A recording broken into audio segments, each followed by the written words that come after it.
5 ciri ahli sedekah yang rugi dan kelak dilempar ke dalam neraka. Rezeki manusia pada dasarnya sudah Allah berikan sesuai kebutuhannya dan sudah ditetapkan Allah.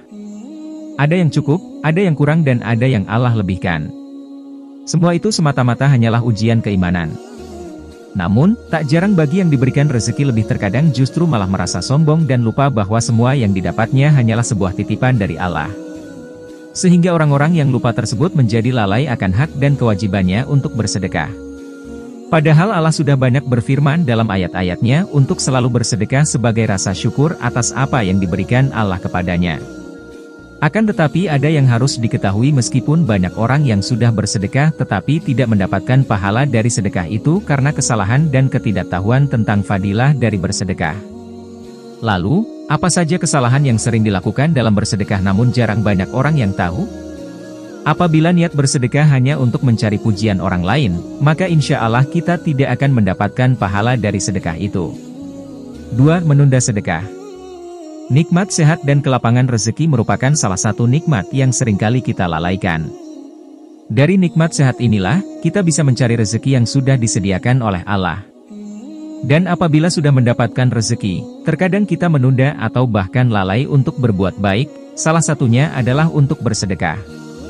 Karena dari rezeki yang kita dapat, ada hak dari orang-orang mampu yang harus kita berikan.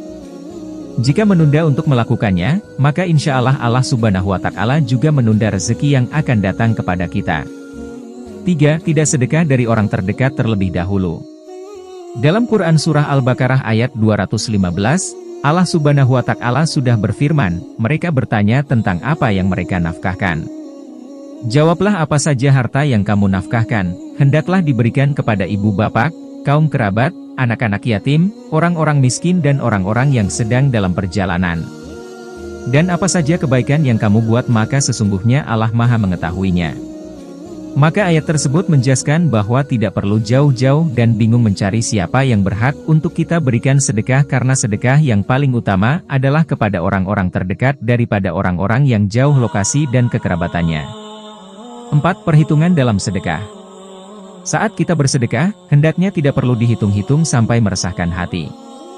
Misalnya kemampuan kita bersedekah adalah Rp10.000 maka sedekahlah sebanyak itu dan tidak perlu dipaksakan jumlahnya apabila belum mampu. Maka dari itu, jika kita kikir atau pelit, maka Allah pun akan kikir kepada kita.